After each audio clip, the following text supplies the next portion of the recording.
नमस्कार, सुबह के 9 बजने वाले हैं। वक्त है 9 की 9 खबर का और मैं हूं आपके साथ विभा उपाध्याय। और पहले सबसे बात पटना की, जहां हथुआ मार्केट में सुबह से आग लगी हुई है। दमकल की 16 गाड़ियां मौके पर मौजूद हैं। आग बुझाने की कोशिशें लगातार की जा रही हैं, लेकिन अभी तक कामयाबी हासिल नहीं हो पाई है। कई दुकानों में आग लगी है। पुलिस मौके पर मौजूद है। अफरा तफरी का माहौल देखा जा रहा है और इस वक्त एक्सक्लूसिव तस्वीरें आपके टीवी स्क्रीन पर। आग लगने के पीछे वजह ठनका गिरने की बताई जा रही है। बताया जा रहा है कि अहले सुबह ठनका एक बाइक पर गिरी और बाइक आग के गोले में तब्दील हो जाती है, जिसके बाद आसपास की दुकानों में ये आग फैलती चली गई और तकरीबन 15 से ज्यादा दुकानें इस आग की चपेट में आ गई हैं, जिन पर काबू पाने की कोशिश इस वक्त की जा रही है।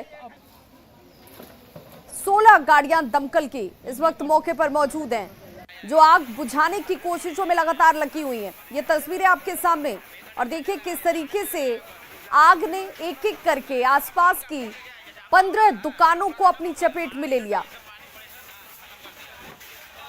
तो पटना के हथुआ मार्केट में आज सुबह आग लगने की घटना सामने आ जाती है और इस दौरान एक एक कर 15 दुकानें जलकर राख हो गई हैं। आग लगने की खबर पाते ही फायर ब्रिगेड की टीम मौके पर पहुंची और आग पर काबू पाने की कोशिशों में जुट गई। अग्निशमन विभाग के डीआईजी राजीव रंजन खुद मौके पर पहुंचे हुए हैं और ऑपरेशन पर नजर रखे हुए हैं, जिनसे बात की हमारे संवाददाता अमित कुमार ने।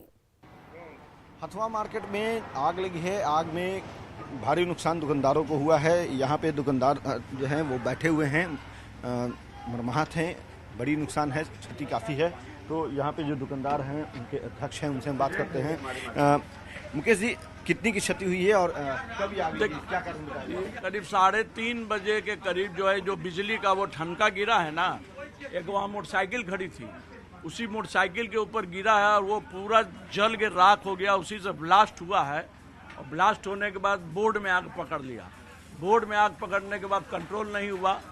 उसके बाद जो है कि आग पीछे फैलती गई। फैलने के बाद 10-15 दुकानों के अंदर जो है कि आग पकड़ लिया है। और अभी नुकसान तो क्या बता सकते हैं, क्योंकि जब तक दुकान खुलेगी नहीं तब तक हम लोग कोई भी बताने की स्थिति में। नुकसान तो बहुत ही हुआ। जो दुकान में आग लगा हुआ दुकान करीब समाप्त हो गई है। फायर की टीम जो है वो कितनी देर में आई? और वो आधे घंटे के अंदर आ गई थी और उन्होंने बहुत मेहनत किया है। बहुत मेहनत किया है उन्होंने।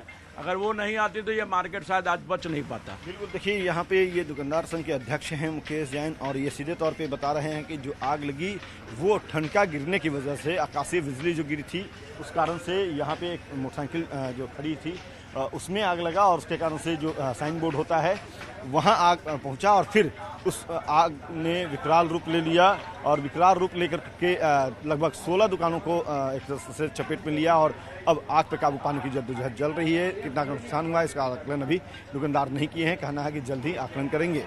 कैमरा पर्सन अजय दुबे के साथ अमित कुमार, न्यूज़ 18 पटना। और खबर सिवान से, जहां के बंतु श्रीराम गांव की छात्रा प्रियांशु एक ही पैर से चल पाती है और बचपन से ही वो एक पैर पर चलती आ रही है। प्रियांशु 5वीं कक्षा की छात्रा है और रोज 1 किलोमीटर पैदल चलकर स्कूल जाती है। प्रियांशु के पिता रामसागर चौहान मजदूरी का काम करते हैं और मां घर का कामकाज संभालती हैं। परिवार की आर्थिक स्थिति ऐसी नहीं है कि बेटी को कृत्रिम पैर लगवा सके।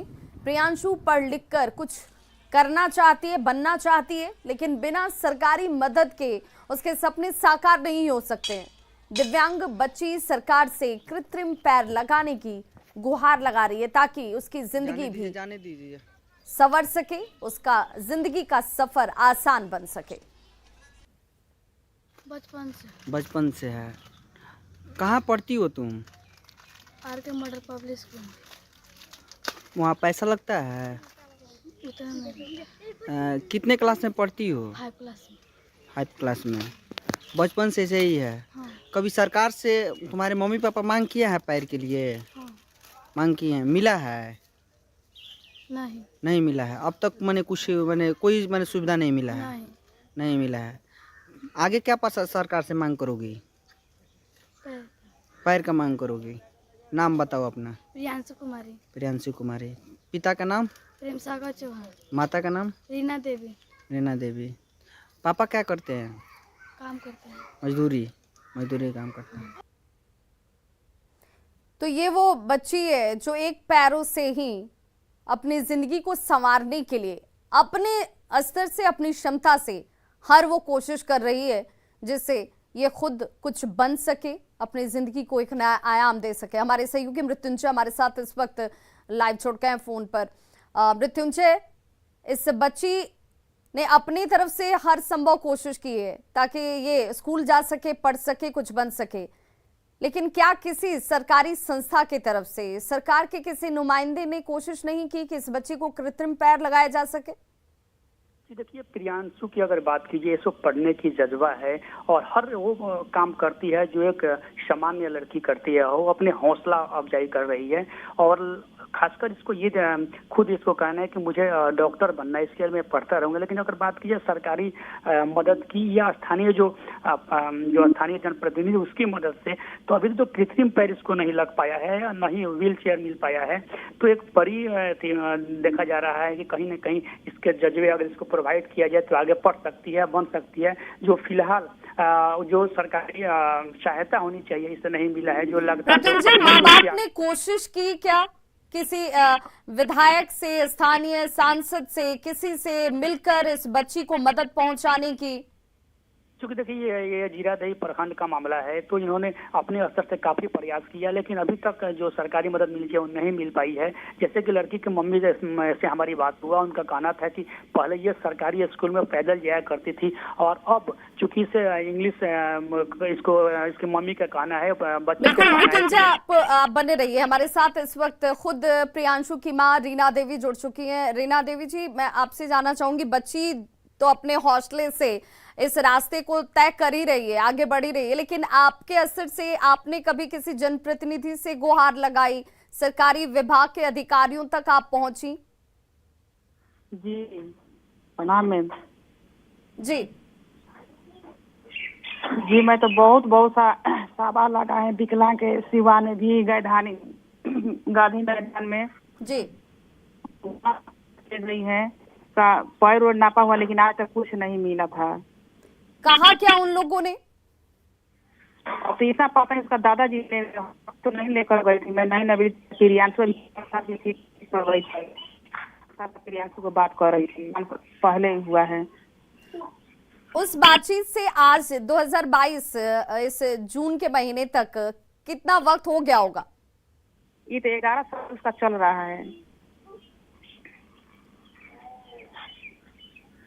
प्रियांशु कुमारी का वर्ष 11 साल चल रहा है। नहीं, जिस वक्त आपके जैसा आप कह रही हैं कि दादाजी ने कोशिश की थी, उनकी तरफ से हर संभव कोशिश की गई ताकि जनप्रतिनिधि कोई मदद कर सके, उस बातचीत से लेकर अब तक कितना वक्त बीत गया? 6 बरस बीत गया। 6 साल से इंतजार ही हो रहा है, किसी ने मदद के लिए हाथ नहीं बढ़ाया, किसी ने कोशिश नहीं की? जी नहीं, हाथ बढ़ाया था कोई, लेकिन बीच में कट जाता है। सरकारी स्तर पर कोई अधिकारी, कोई नुमाइंदा कोई पहुंचा आप तक? जी कल तो आया था, मीडिया वाले आए हैं और कोई सिवान से कोई आदमी आया था। उन लोगों ने क्या कहा आपसे? यही पूछ रहा था कि इसका पैर कैसा है, कैसा हो गया, तो मैं बोली कि इस पैदाइशी ऐसा पैर है।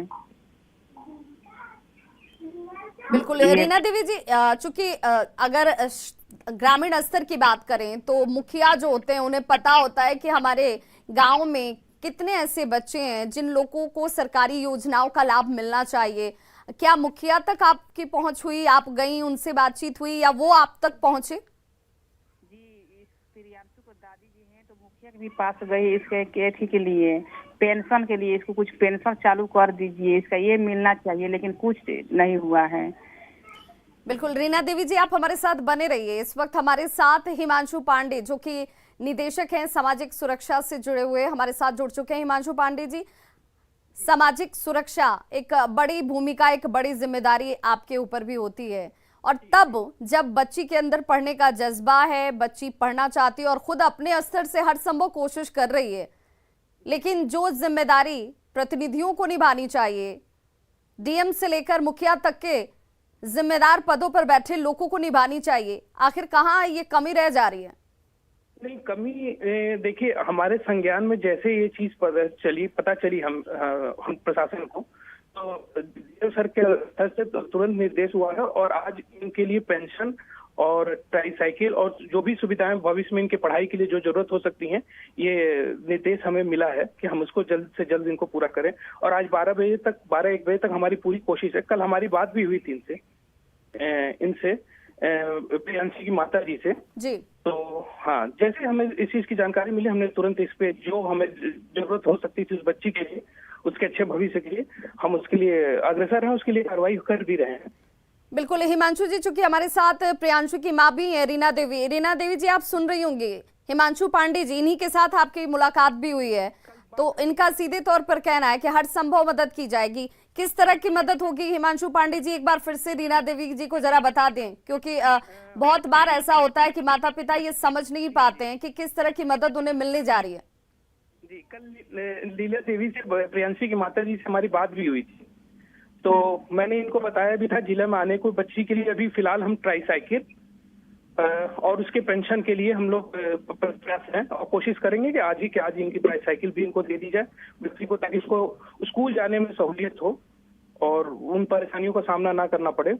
और उसके साथ ही साथ अभी पेंशन की भी व्यवस्था इनके लिए की जाएगी और आगे जो कितना वक्त लग सकता है हिमांशु पांडे जी, क्योंकि आपको पता है कि जो सरकारी चक्र है उस चक्र में इतना वक्त लग जाता है। 6 साल से तो ऑलरेडी इंतजार रीना देवी कर ही रही हैं कि जब से आश्वासन मिला था और आज तक वो पूरा नहीं हुआ।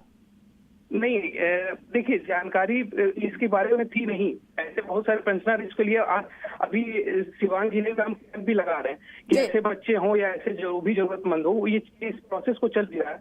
लेकिन जैसे ही इसकी जानकारी हमें मिली है और आज के आज ही हमने सोचा है कि इसको हम जितनी जल्दी हो सके हम बच्चे को प्रोवाइड कर दें। रीना देवी जी चूंकि हमारे साथ जुड़ी हुई हैं, प्रियांशु की मां। रीना देवी जी, जितना हर संभव मदद हो सकता है, चूंकि न्यूज़ 18 सामाजिक सरोकार निभाने में सबसे अग्रगणी भूमिका निभाने की जिम्मेदारी को देखता है, वो जानता है कि ये दायित्व हमारी सबसे पहले है ताकि लोगों तक मदद पहुंच सके और इसी भूमिका का हम निर्वहन करते हैं। रीना देवी जी, चूंकि हिमांशु पांडे जी कह रहे हैं कि ट्राईसाइकिल के इंतजाम इस वक्त फिलहाल फौरी तौर पर की जाएगी, पेंशन को लेकर व्यवस्था की जाएगी, आपकी मुलाकात भी इनके साथ हुई है। सुनिए मैडम, ये तो कल तो इसको साइकिल मिल गया है और बैसाखी मिल गया है। कल आए थे सिवान के कुछ लोग आए हैं, कुछ बोल रहे कौन सा विभाग के, तो साइकिल दे गए और इसका बैसाखी देकर गए।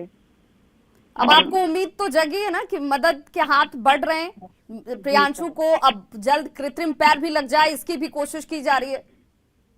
जी, ये आपसे कहना चाहती हूँ कि उसका पैर आप लोग कुछ मदद करिए, उसका पैर लग जाए, चाइनीज सा पैर। बिल्कुल, हर संभव कोशिश ये इस स्तर से भी कि सरकारी अमले के तमाम अधिकारी जो न्यूज़ 18 देख रहे हैं उन तक भी ये बात पहुंचे कि अगर बच्ची के अंदर पढ़ने का जज्बा है और सिस्टम इसीलिए है ताकि जरूरतमंदों तक मदद पहुंचाई जा सके, उस सिस्टम को अब भूमिका जरूर निभानी चाहिए। बहुत बहुत शुक्रिया हमारे साथ जुड़ने के लिए रीना देवी जी, आपका भी, हिमांशु पांडे आपका भी, और संवाददाता मृत्युंजय हमारे साथ जुड़े हुए थे, आप सभी का बहुत बहुत धन्यवाद। और देखिए, ये वो बच्ची है जो अपने एक पैर से ही अपने जिंदगी को जीने के लिए वो रास्ता तय कर रही है। कृत्रिम पैर की उम्मीद जरूर है और उम्मीद हम भी करते हैं कि इस बच्ची को बहुत जल्द कृत्रिम पैर लग जाए।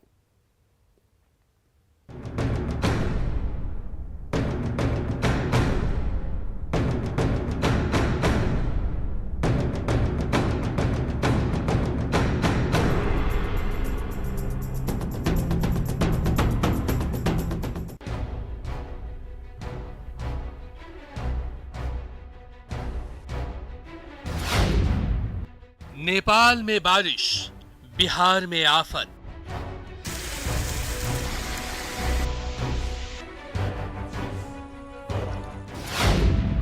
उफान पर नदियां, सांसत में जान।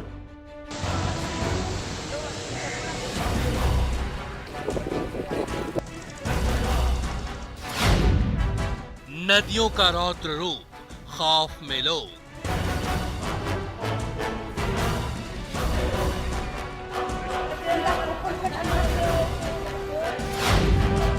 गांव में घुसा पानी, जान माल की हानि।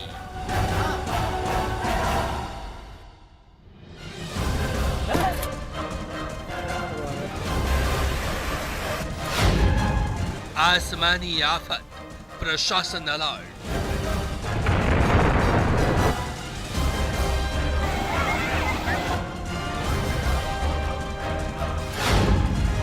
बाढ़ से बिहार को बचाओ।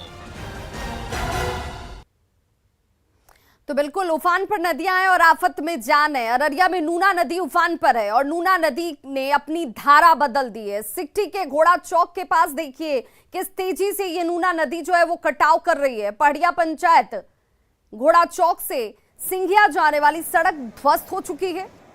सिंधिया गांव का रास्ता बंद हो चुका है और कटाव किस तेजी से हो रहा है वो इन तस्वीरों को देखकर अंदाजा लगाया जा सकता है। तो नूना नदी ने अपनी धारा ही बदल दी है। बगहा में गंडक नदी के जलस्तर की बात कर लेते हैं तो गंडक नदी का जलस्तर बढ़ चुका है। नदी के निचले इलाकों में स्थित गांव में अब ये पानी समाने लगा है। दियारा क्षेत्र के दर्जन भर गांव पूरी तरह से प्रभावित हो चुके हैं। हालांकि जिला प्रशासन ने लोगों से निचले इलाके से निकलकर सुरक्षित स्थानों पर चले जाने की अपील की है। गंडक नदी के जलस्तर के बाद निचले इलाकों में पानी तेजी से फैल रहा है। हम तस्वीरें दिखाने की कोशिश कर रहे हैं। देखिए एक गंडक नदी है और लगातार पिछले 24 घंटों से जिस तरह गंडक नदी के जलस्तर में वृद्धि हो रही है तो देख रहे हैं कि नदी की जो आप धारा है लगातार निचले इलाकों में पहुंच रहा है। और सामने का जो इलाका आप देख रहे हैं तमाम ऐसे निचले इलाके हैं पश्चिम चंपारण के जो दियरा के क्षेत्र में पड़ते हैं और उन इलाकों में यह पानी फैल रहा है तेजी से। और जो दियरा के तमाम ऐसे टोले हैं कई दर्जन भर ऐसे गांव हैं जो पूरी तरह पानी से प्रभावित हो गए हैं और इन इलाकों में यह पानी तेजी से घुस रहा है। और पश्चिमी चंपारण के साथ ही यह पानी निचले इलाकों में जब पहुंचेगा तो गोपालगंज के तमाम ऐसे इलाके हैं जो तबाही झेलेंगे इस बार। और लगातार बारिश भी चल रही है और बारिश के बाद जैसे जैसे जलस्तर बढ़ रहा है वैसे वैसे यह पानी तेजी से निचले इलाकों में फैल रहा है। और जिला प्रशासन की बात करें तो जिला प्रशासन ने बांधों और तटबंधों की सुरक्षा बढ़ा दी है और 24 घंटे अभियंताओं को अलर्ट रहने का निर्देश जारी किया गया है। साथ ही वाल्मीकि नगर गंडक बराज पे जो अभियंताओं की टीम है वो भी लगातार जलस्तर पर मॉनिटरिंग कर रही है। और इसके साथ ही सभी अंचलाधिकारियों को निचले इलाकों में जो लोग फंसे हुए हैं उन लोगों को सुरक्षित स्थान पर जाने की अपील की जा रही है। तो कुल मिलाकर कहें तो जो मानसून का जो बारिश का दौर शुरू हुआ है निश्चित तौर पर कई इलाकों में तबाही मचाने के लिए तैयार है। मुन्ना राज, न्यूज़ 18, बगहा। तो बगहा में मसान नदी के जलस्तर में भी भारी वृद्धि हुई है। मसान नदी के जलस्तर में हुई इस वृद्धि के बाद नदी के किनारे बसे कई गांवों में अब पानी घुस चुका है। वहीं जल संसाधन विभाग की तरफ से कराए गए फ्लड फाइटिंग के काम भी क्षतिग्रस्त हो चुके हैं। मसान नदी के किनारे बसे झारमोही गांव के लोगों ने प्रशासन से मदद की पहल की अपील की है। पश्चिम चंपारण प्रखंड बगहा 1 के ग्राम पंचायत सलहा बरियरवा के ग्राम झारमोही में इस वक्त मसान नदी का बाढ़ आ चुका है और जो सरकारी तौर पे फ्लड फाइटिंग के जरिए काम हुआ था वो भी जो है मसान नदी अपने चपेट में ले लिया। खबर किशनगंज से, जहां नदियों के जलस्तर में थोड़ी कमी आई है लेकिन टेढ़ागाछ प्रखंड के कुछ इलाके में अभी भी बाढ़ जैसे हालात हैं, जबकि ठाकुरगंज और बहादुरगंज प्रखंड में भीषण कटाव जारी है। ठाकुरगंज प्रखंड में सैकड़ों एकड़ खेती की जमीन नदी में समा चुकी है। वहीं बहादुरगंज प्रखंड के लौचा पंचायत अंतर्गत बोचागाड़ी और सतमेढ़ी गांव में भीषण कटाव हो रहा है। बोचागाड़ी गांव में नूरुल आलम का 2 कमरे का पक्का मकान नदी में विलीन हो गया। कई लोग खुद अपने हाथों अपने मकान को तोड़ रहे हैं। पिछले साल भी भीषण कटाव से दर्जनों परिवारों का घर इसी तरह से नदी के गाल में समा गया। तो क्या करो हमरा कुरिया जाम काल की जाम कुरिया रम जाता तक कने खत्म है ये सब जाओ जाने खत्म न कल घोर चले गए। डीएम साहब वो नहीं कुछ बोले बांध में घोर भांगू तो बोले बांध में देखने की चल बांध में बीती रात में मैंने पिछले दिन भी हम यहाँ आए थे और जिस जगह पे हम कल खड़े थे आज वहाँ से लगभग 50 फीट जो है नदी रात भर में ही इसको काट करके अंदर आ चुकी है और सभी घरों में अभी यहाँ पर पानी लगे हुए हैं। बड़ा मुश्किल हालात है यहाँ पर कटाव निरोधी कार्य के लिए। हालांकि विभाग ने आदेश किया है लेकिन अभी कराना संभव नहीं लगता क्योंकि पानी का लेवल जो है बहुत के द्वारा बाढ़ की पूरी तैयारियां कर ली गई है जो SOP के अनुसार है। टेढ़ागाछ का कुछ पंचायतों में बाढ़ की स्थिति आई है तो 4 पंचायतों में हम लोग आज कम्युनिटी किचन प्रारंभ कर रहे हैं। कोई 4 पंचायत में, एक है मध्य विद्यालय मटियारी, दूसरा पंचायत भवन कालपीर, तीसरा सोहिया हाट खिलहनिया, चौथा प्राथमिक विद्यालय रामपुर। तो खबरों का सिलसिला लगातार जारी है, आप देखते रहिए न्यूज़ 18 बिहार झारखंड। यहां खबरों का सिलसिला कभी नहीं थमता।